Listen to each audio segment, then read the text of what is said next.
Et comment qu'ils vont mes petits choux farcis là? Je vous rassure, ce surnom n'a rien à voir avec la recette du jour, même si j'adore ça. Non, aujourd'hui on va se la jouer friture. Oui, un plat bien convivial, ultra croustillant et maxi gourmand. On va bien faire ça, je vous le promets. Allez, let's go, on traverse la Manche et on part titiller cet immense classique de la food porn britannique.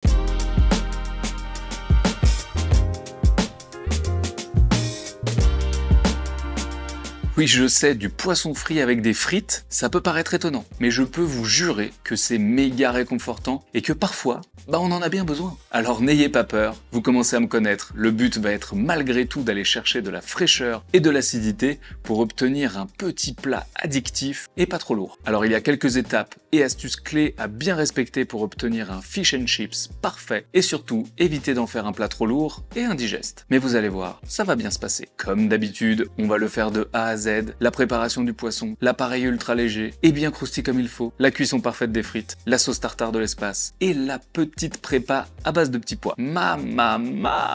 C'est fort quand même. J'ai réussi à me donner faim juste en énumérant les étapes de la recette. Bon, trêve de bavardage, on se remue les miches, ça part sur du fish. Et on commence d'ailleurs par lui, on se met sur le poisson. Aujourd'hui, j'ai choisi du cabillaud, un grand classique qui fonctionne très bien avec cette recette. Si vous avez un morceau avec la peau, on pense à l'enlever. Petite incision sur le bout du morceau, et ensuite on va venir plaquer la lame du couteau sur notre planche pour conserver un maximum de chair à la découpe. Pensez à bien retenir la peau avec la main opposée. Vous pouvez prendre un essuie-tout pour éviter que ça glisse. On pousse délicatement jusqu'au bout, et voilà, vous venez d'enlever avec dextérité la peau de votre poisson. J'aime bien des morceaux de poisson pas trop gros, je trouve que c'est plus facile à manger, et qui dit plus de morceaux dit plus de panure, donc plus de croustilles, donc plus de gourmandise. Eh ouais, pas bête la guêpe. Pour avoir une texture magnifique sur notre poisson, je vous propose une petite astuce. On va rapidement le passer dans un mélange avec du sel, du sucre et des zestes de citron jaune, une sorte de gravlax express si vous voulez, et ça aura pour effet de donner une saveur incroyable au poisson, mais aussi une super tenue à la cuisson. Et comme on va venir le frire dans de l'huile,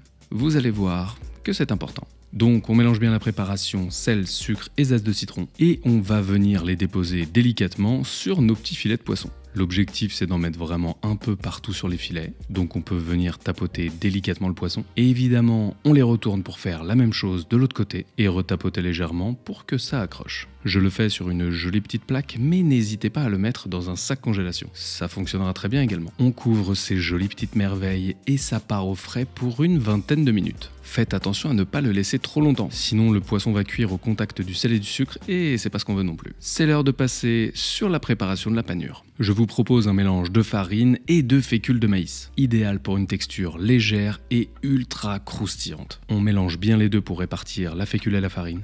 Et je vous rappelle que nous sommes sur un plat anglais, donc on va venir mouiller l'appareil avec de la bière. Ça va lui donner une texture ultra légère et très aérienne. N'hésitez pas à ajouter la bière en plusieurs fois, ce sera beaucoup plus simple à mélanger avec la farine. Passez un peu de temps à mélanger car comme pour beaucoup de pâtes, on veut éviter les grumeaux. Donc je vous conseille de finir tout ça au fouet et d'y aller vigoureusement. Et oui, on travaille les biscottos. C'est l'heure d'ajouter une petite touche de miel. Venez me suivre sur Insta, vous découvrirez cette recette de miel avec de l'ail et du piment fermenté. Mais avec du miel classique, ça fera parfaitement l'affaire. On ajoute donc une petite cuillère de miel. Allez-y mollo, on ne veut pas non plus que ce soit trop sucré. Et on mélange bien une dernière fois avant de laisser reposer pendant qu'on s'occupe du reste. Pour venir ajouter une note végétale bien fraîche et un peu piquante, je vous propose de préparer une purée de petits pois avec de la menthe et du piment. Ce grand classique un peu pimpé va venir rafraîchir ce plat bien gourmand. C'est le début de la saison, donc je me suis fait plaisir avec des petits pois frais. Et pour le reste de l'année, vous pouvez le faire avec des congelés.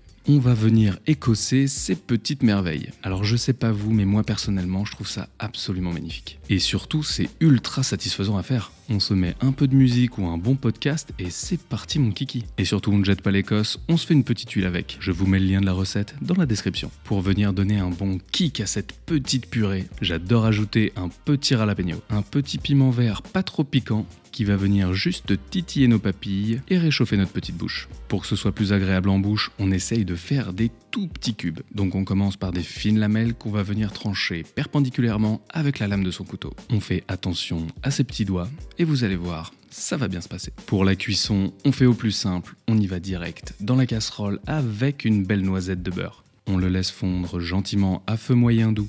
Et quand il commence à mousser légèrement, on peut ajouter les petits pois. Pensez à les laver un petit coup avant, c'est plus sympa. On ajoute notre petit piment et c'est parti pour quelques minutes de cuisson. Même pas besoin de les blanchir avant, vous allez voir, ils vont être al dente, c'est superbe. Il faut juste bien penser à les remuer régulièrement. On ajoute un peu de sel et on les laisse à feu doux tranquillou bilou pour une petite dizaine de minutes. Pendant ce temps-là, on va venir s'occuper de la menthe. Cette petite merveille va venir ajouter un max de fraîcheur à cette purée. Et les petits pois et la menthe, vous allez voir, c'est le duo gagnant. Pour que ce soit plus agréable en bouche et plus joli, il vous suffit d'enlever délicatement les petites feuilles, de les superposer et ensuite de les rouler comme un petit cigare. Cela va permettre une découpe bien régulière et très précise pour faire des fines lamelles de menthe. Vous allez voir, c'est très satisfaisant à faire. Et surtout, regardez-moi le résultat. Et qu'est-ce que ça sent bon. C'est l'heure de vérifier la cuisson de nos petits pois. Moi, je les aime al dente. Ils doivent encore avoir une petite résistance sous la dent. On dépose tout dans un récipient, les petits pois, le jalapeno et évidemment tout le beurre.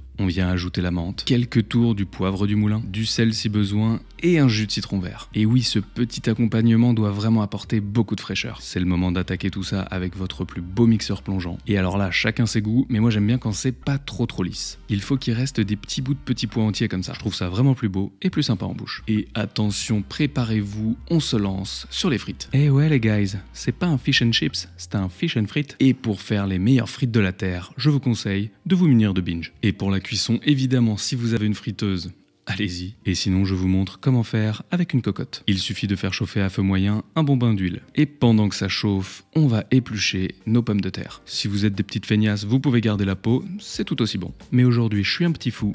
Alors on l'enlève. Ma petite astuce pour avoir des frites bien croustilles, c'est d'utiliser un couteau avec des dents plutôt qu'une lame lisse. Ça va permettre de créer des irrégularités sur la surface de la pomme de terre. Et ces petites irrégularités, en cuisant dans l'huile bouillante, vont générer une surface super croustillante. Deuxième info importante, on fait des bâtonnets de la même taille. Ça paraît logique quand on le dit, mais on veut une cuisson homogène. Donc il faut des bouts de la même taille. On les passe très rapidement dans l'eau pour éviter qu'elles s'oxydent, sans enlever trop d'amidon, et on va venir les sécher avec un essuie. Car si on laisse de l'eau en surface, ça va venir bouillir plutôt que frire. Et c'est parti pour un premier bain de cuisson à 140. Cette première partie est destinée à cuire la pomme de terre à cœur. Donc on veut de l'huile chaude, mais pas trop. Pensez à les remuer délicatement au début pour éviter qu'elles n'accrochent. Ajustez votre feu car les pommes de terre froides vont venir faire baisser la température de l'huile. Et c'est parti pour 8 à 9 minutes de cuisson. Et surtout faites attention, ne mettez pas trop d'huile ni trop de frites, on ne veut surtout pas que ça déborde. Comme je vous le disais, sur cette première cuisson, on ne vient pas chercher la coloration, mais juste que le cœur soit bien fondant. Alors quand c'est le cas, on débarrasse sur une jolie plaque. Puis on les laisse refroidir à température ambiante. Que serait un fish and chips sans sa sauce tartare? Aujourd'hui, évidemment, accrochez vos ceintures,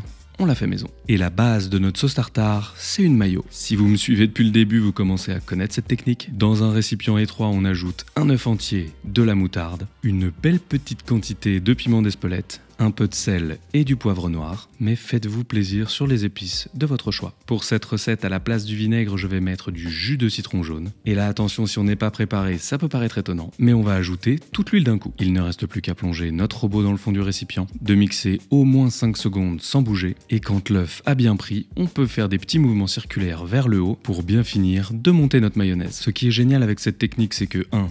C'est super simple. Et 2, le fait de garder le blanc permet une texture ultra aérienne. Ouh, j'adore ça. Maintenant que la mayo est prête, on va pouvoir se mettre sur le reste des ingrédients. On peut déjà débarrasser la mayonnaise dans le récipient final. Non mais regardez cette texture. Pour un max de fraîcheur et de saveur, on va mettre beaucoup d'herbes. On commence par ma préférée de toutes, la ciboulette. Le secret, c'est d'être généreux, on veut une grosse poignée de ciboulette, pas juste quelques petits brins par-ci par-là. On continue avec une herbe qui va super bien se marier avec le poisson, la nette. Et comme pour la ciboulette, on la coupe bien finement, et idem, on veut une grosse poignée. Pour la dernière, c'est facultatif, mais moi je trouve ça vraiment beaucoup trop bon, c'est l'estragon. Si vous n'en trouvez pas et que vous aimez ça, ça fonctionne super bien avec de la coriandre également. Évidemment, même combat que pour les premières, on les coupe finement. On n'a pas envie de se retrouver avec une grosse feuille sur la dent là, et hop, on ajoute tout ça dans le récipient, et on s'attaque à l'échalote. Ça va venir donner un petit goût incroyable à la sauce et une texture canon. On commence donc par enlever les extrémités et enlever la peau. Et le secret pour une sauce tartare inoubliable, c'est de découper l'échalote vraiment très finement. Donc on fait des entailles dans le sens de la longueur sans aller jusqu'au bout, puis perpendiculairement pour avoir des petits cubes. On peut redonner quelques petits coups de lame dans ce sens-là pour être sûr d'avoir des petits bouts, et un plongeon avec ses petits potes dans la mayo. Pour que cette sauce soit totalement addictive, on ajoute des cornichons. Je suis fan des extra fins car ils sont bien croquants, mais ça fonctionne bien avec toutes sortes de pickles. Des concombres ou des oignons par exemple. Toujours dans un souci de texture, on veut la même taille que pour les échalotes. Donc une première fois finement dans la longueur, on se fait un joli petit tas et on refait dans l'autre sens. Ça prend un peu plus de temps, mais vous allez voir, plus vous allez être précis, plus vos recettes vont être incroyables. Et bien voilà, il ne reste plus qu'à mélanger tout ce petit monde. Clairement, une fois que vous avez goûté ça, vous ne pouvez plus revenir en arrière et acheter de la tartare toute faite.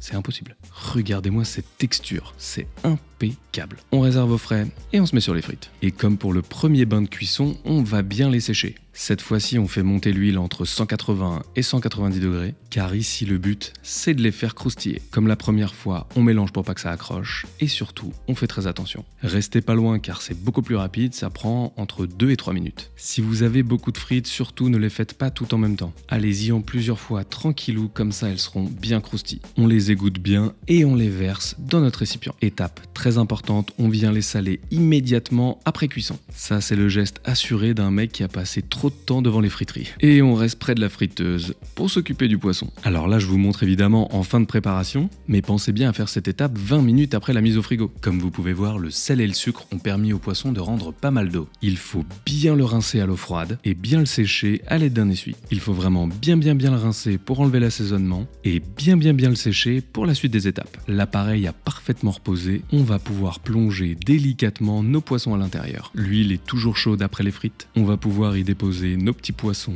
délicatement. Si on le lance d'un coup, la panure risque de se faire la malle. En le faisant progressivement comme ça, on s'assure que la panure reste bien en place. Évidemment, si vous avez une pince, c'est encore mieux. Maintenant, on reste à côté pendant la cuisson et on le laisse frire 3 bonnes minutes du premier côté. Alors, c'est pas évident en fonction du morceau, mais l'idée c'est de le faire cuire de l'autre côté pendant 3 minutes. Évidemment, si vous avez un gros morceau, ajustez un peu la cuisson. On fait cuire tous ces petits morceaux et ensuite on les laisse reposer sur une grille. Comme pour les frites, on peut saler immédiatement. Et sans plus attendre, on passe au dressage. On l'ajoute généreux avec 2 beaux morceaux de poisson, une bonne grosse poignée de frites, une généreuse dose de sauce tartare, et on vient couronner le tout avec une cuillère de notre purée de petits pois. Non mais regardez-moi ça! Le poisson est ultra croustillant à l'extérieur, encore un peu nacré à l'intérieur, c'est parfait. Petit passage dans la sauce tartare avant de finir dans la bouche, et c'est un aller simple pour le kiff. Ok, je suis beaucoup trop fan de ce plat. J'espère que ça vous a plu et également que vous le retenterez chez vous. N'hésitez surtout pas à vous abonner à la chaîne et à activer la cloche pour ne pas louper les prochaines vidéos. Je reviens du Mexique avec une petite recette de tacos dans mes valises. Vous n'êtes pas prêts. Pensez à liker, à partager la recette autour de vous, ça nous donne une force de dingue pour faire encore plus de recettes et même vous proposer des nouveaux contenus en dehors de ma cuisine. Et ça fait plaisir. Merci à vous d'être toujours au rendez-vous à chacune des sorties, c'est ultra encourageant et méga excitant pour la suite. À bientôt pour de nouvelles aventures, c'était Hugo, vous êtes toujours sur Woogies, bon appétit, ciao!